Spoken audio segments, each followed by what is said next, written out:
আজই ডাউনলোড করুন আর এনজয় করুন আপনার পছন্দের শো।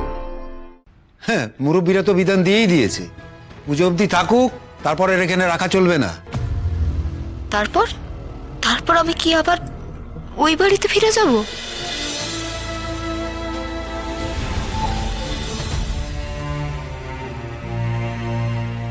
লাজু, কি রে, কি এত ভাবছিস?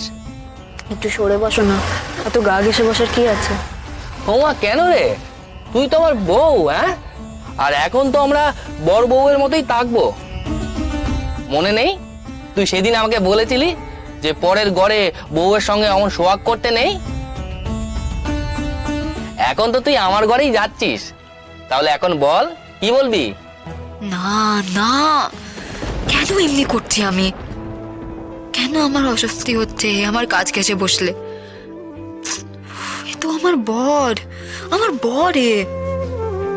আমি তো একেই ভালোবাসি, আর কিছু ভাবা তো আমার অন্যায়। আমাকেও আর কেউ ভালোবাসবে সে অন্যায়, সে পাপ। রাজু পাপ করবে না।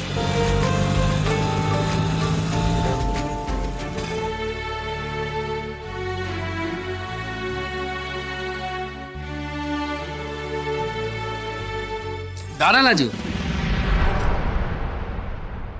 আগেই পেন নাম করছিস কেন? মা, তোমার ছোট ছেলে বাড়িতে বউ নিয়ে এলো, তুমি তাকে বরণ করে ঘরে তুলবে না? ও আবার নতুন বউ হলো কবে থেকে যে ওকে নতুন করে বরণ করে ঘরে তুলতে হবে? সে তো আমি নতুন বউ ঘরে আনিনি ক, ভুল তো আমারই ছিল। তার শাস্তি তোমরা লাজুকে কেন দেবে? দেখো বাপু, ও নতুন বউও নয়, আর প্রথমবার এই বাড়িতে এসছে বলে বরণ করে তুলবো এমনটাও নয়। ও তো এর আগেও এ বাড়িতে এসেছে নিজে থেকে যেচে পড়ে একবার।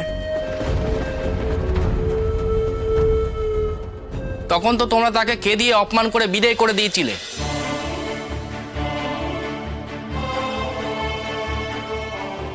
তখন আমিও বোকার মরণ ছিলাম, তাই কিচ্ছুটি বলতে পারিনি কো।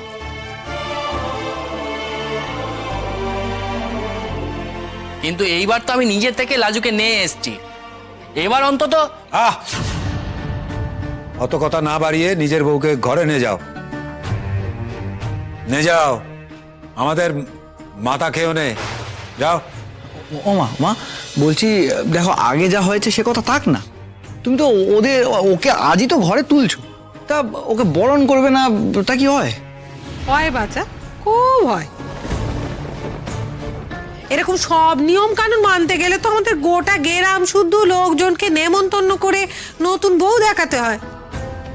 সে উপায় তো নেই বাচ্চা। বরণ টরণ করে কি হবেটা কি? হ্যাঁ, মুরব্বীরা তো বিধান দিয়েই দিয়েছে, পুজো অবধি থাকুক, তারপর এর এখানে রাখা চলবে না। সুতরাং এই বরণ টরণ করে একটা হুজ্জুর বাজানোর কোনো লাভ নেই। দুদিন তারপর তারপর আমি কি আবার ওই বাড়িতে ফিরে যাব? সে বাড়ি থেকে তো আমাকে চিরকালের মতো বিদায় করে দিয়েছে। এই কথা তো আমায় আমার বর বলেনি কো।